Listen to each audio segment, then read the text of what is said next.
Bill Gates and his investments. By following the money, one gets to know a person. If I were to accept someone's advice, for instance in the area of vaccines, I would follow that person's money to see where he comes from. Does he have my best interests at heart? What does following the money tell us about Bill Gates?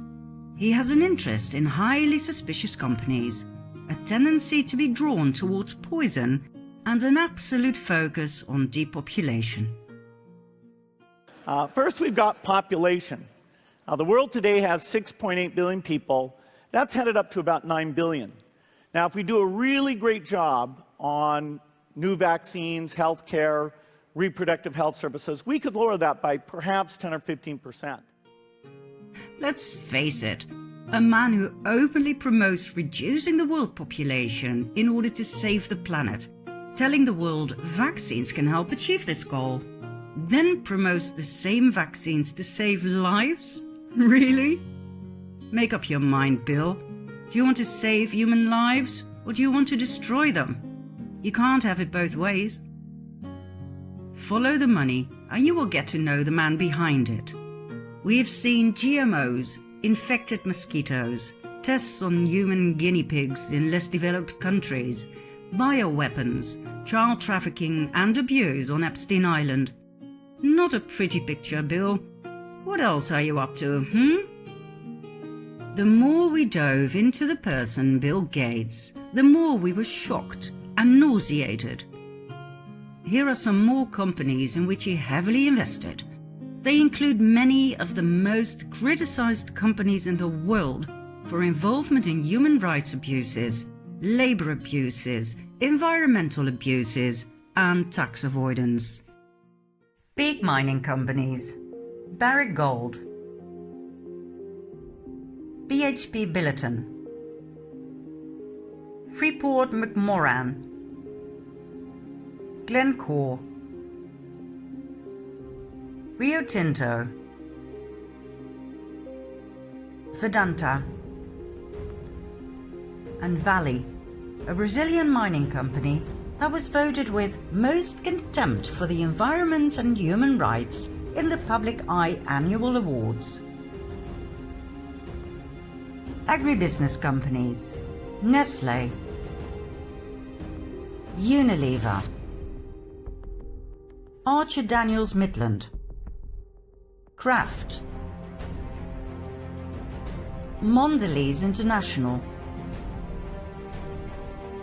chemical and pharmaceutical corporations, some of which we already mentioned: BASF, Dow Chemicals, GlaxoSmithKline,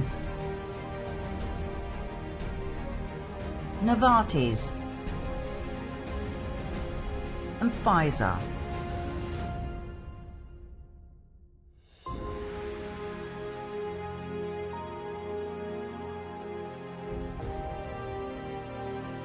Beverage corporations: Coca-Cola, Diageo, PepsiCo, and SAB Miller. Construction companies: Caterpillar, which has long been accused of complicity in human rights abuses in the Palestinian-occupied territories. Defence contractors: BAE Systems, the UK's largest defence contractor and arms exporter. Excuse me? Arms? As in weapons? Bill? And we already briefly mentioned his oil-based fertilizers. Well, guess what? The Bill and Melinda Gates Foundation Trust has a financial stake of $1.4 billion in fossil fuel companies such as BP and Anadarko Petroleum that was recently forced to pay a $5 billion environmental cleanup charge.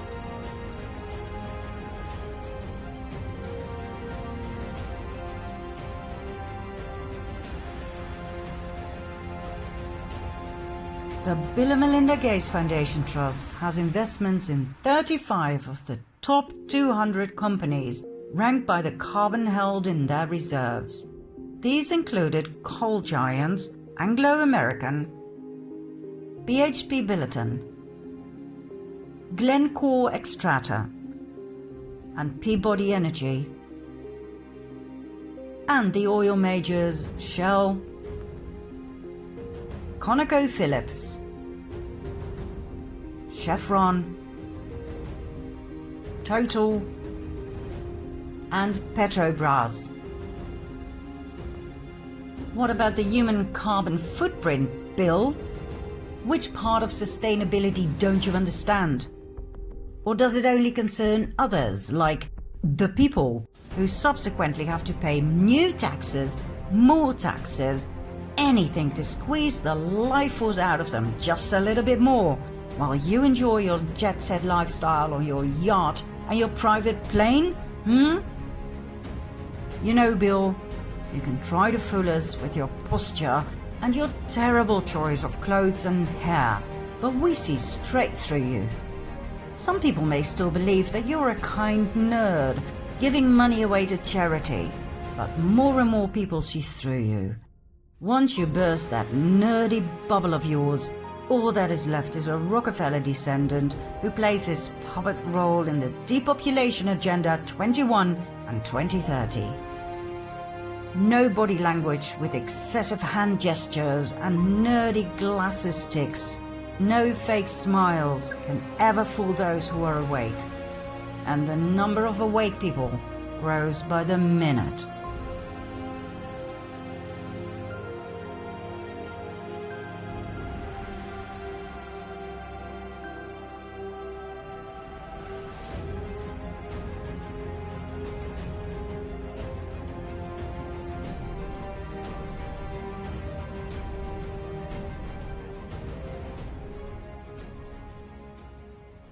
Now, in case you think you know all there is to know about Mr. Gates, he comes up with yet another marvel of a plan to spray millions of tons of dust into the stratosphere to stop global warming. I mean, seriously? Millions of tons of chalk are to be sprinkled up there to create a world-enveloping cloud that reflects sunlight away from us. A cloud to basically cause a worldwide solar eclipse for indefinite time. This insane plan is funded by Gates and pioneered by scientists at Harvard University. Even they admit, "I hope we don't need it. It's a very scary technology. It's quite terrifying. But the world with severe climate change impacts can also be very scary." My, that's one hell of a slogan. The initial test that was supposed to take place over New Mexico is currently on hold, amid fears that it could trigger a disastrous series of chain reactions, creating climate havoc in the form of serious droughts and hurricanes, and bring death to millions of people around the world.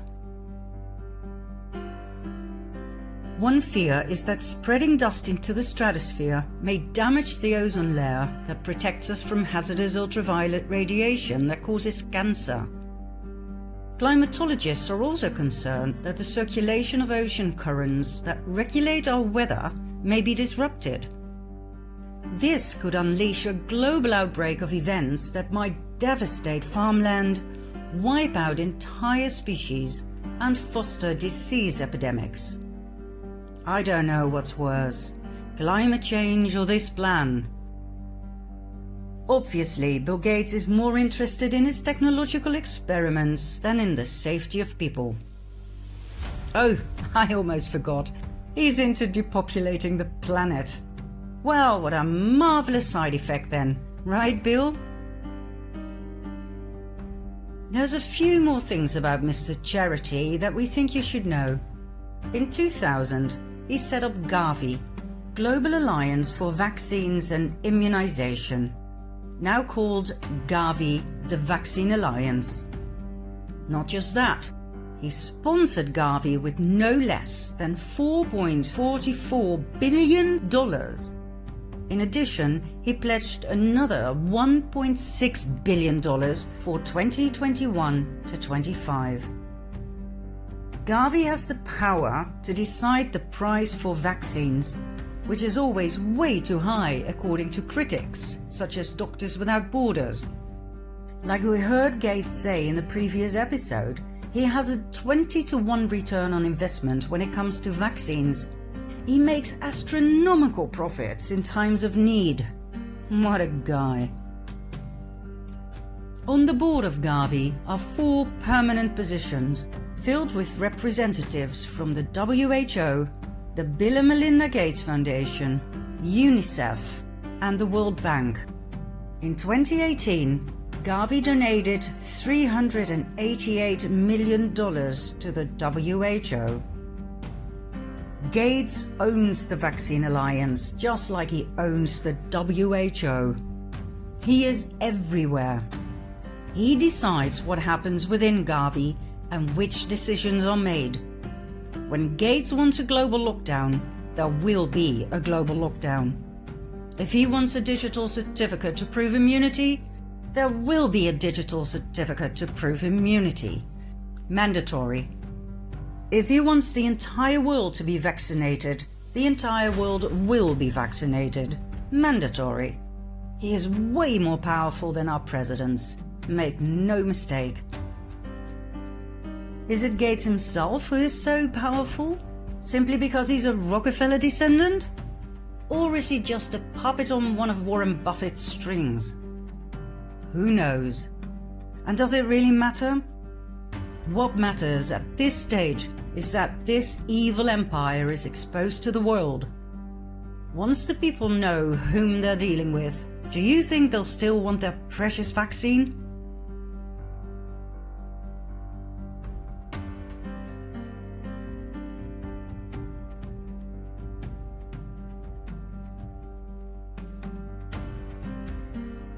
In April 2020, President Trump announced stopping the financing of the WHO.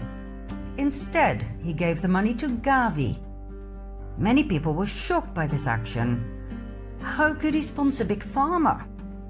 Trump has always been openly opposed against the pharmaceutical industry. Did he try to gain influence in Gavi to temper Gates? Time will tell.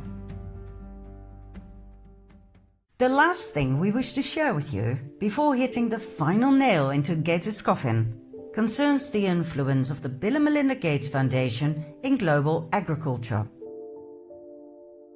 A study performed by Green, published in November 2014, shows the shocking truth about the influence of the Gates Foundation in agriculture around the world. Do you still believe Mr. Gates is doing good in Africa? Do you know how much of his millions in grants for agriculture actually go to Africa? A lousy 5%. Do you know where all the money ends up? With the CJIAR. International organizations such as the World Bank, UN agencies, etc. AGRA, the Alliance for a Green Revolution in Africa, set up by Gates himself. The African Agricultural Technology Foundation, the AATF, and hundreds of different research, development and policy organizations across the world. In Gates' world, it's all about R&D and policy. His money does not go to the African farmers, it goes to scientists, to laboratories. Gates' tools, AGRA and the AATF, make sure that the technologies that come rolling out of the labs get into the fields of the African farmers without them having a say in it. Not only that, as if it weren't bad enough, Gates' money for agriculture does not go to Africa where it's badly needed. No, Gates wouldn't be Gates if he didn't favor the rich countries. By far the main recipient country is the US, followed by the UK, Germany, and the Netherlands.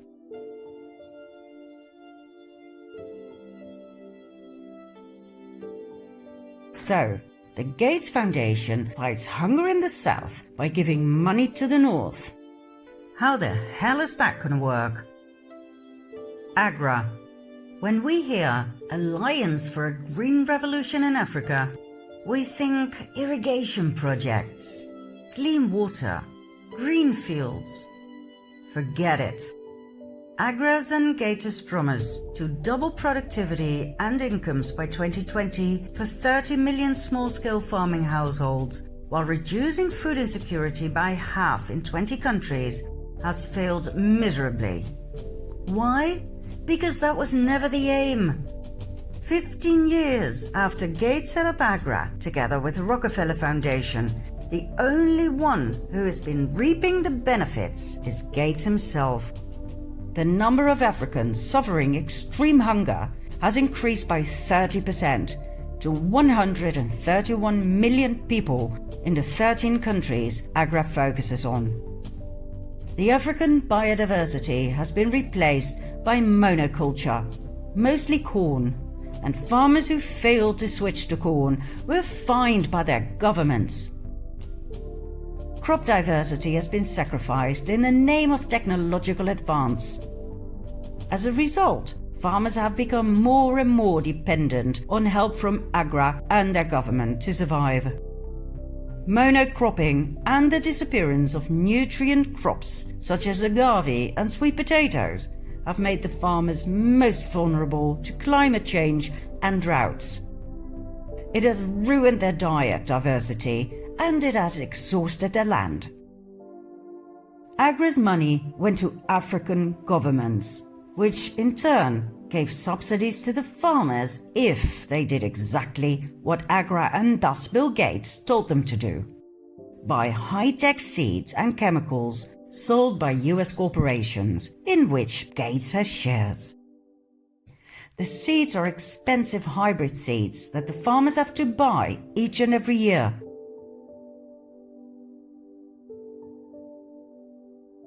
The chemicals are fossil fuel-based petrochemical fertilizers.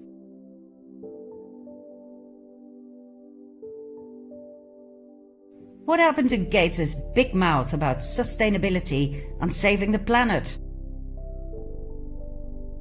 The fertilizers are very expensive. Most farmers don't sell enough corn to earn those expenses back. One bad harvest and they are all left with debts and despair.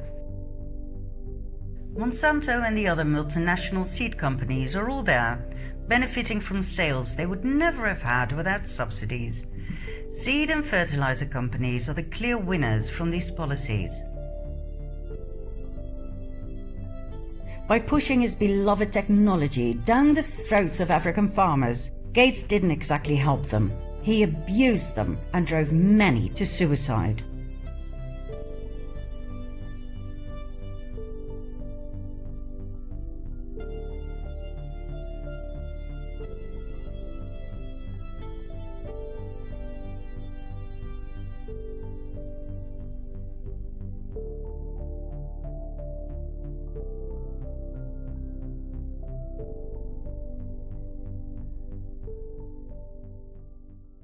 How hard is it to use your money to do truly good by listening to the people's needs for a change? How hard is it to treat them as intelligent and experienced fellow men instead of a bunch of retards who don't know what's good for them?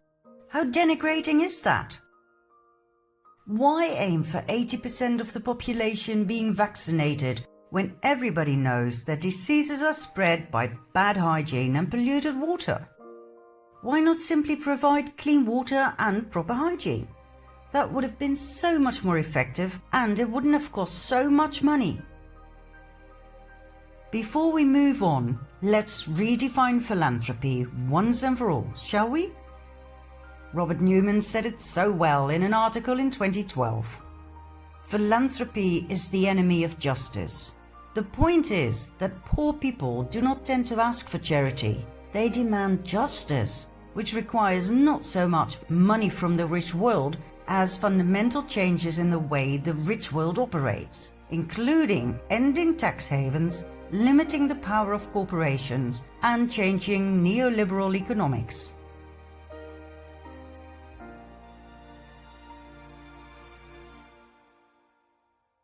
Philanthropy is not pushing your agenda down other people's throats.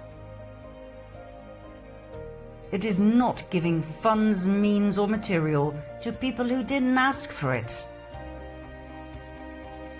It is not overruling other people's way of life simply because you believe that your way of life is superior.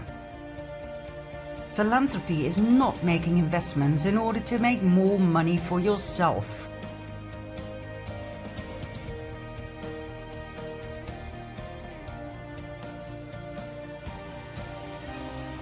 Philanthropy is the opposite of what is described in Agenda 21 and 2030. It is not helping dictators stay in command so they can continue to control and suppress their people, to wage war upon them, to have their precious minerals stolen, and to keep them hungry and terrified. Philanthropy is not stealing other people's children and selling them as sex slaves.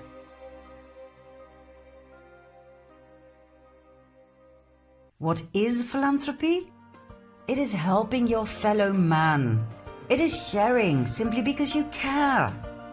It is giving to the poor, but only if they ask for it, and only in a way that is truly helpful and respectful for them, not for you. Philanthropy is giving, sharing from an unconditional starting point, not because you want something in return. Philanthropy comes from the heart, not from reason nor technology. It is giving, sharing, because you truly want to make this world a better place. Bill Gates has other priorities than doing good. He has spread his tentacles of power into every corner of the world. Do you think you've seen it all? Well, let me be quiet for a while so you can fully grasp the extent to which Gates is indeed omnipresent.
Do you see the whole picture yet?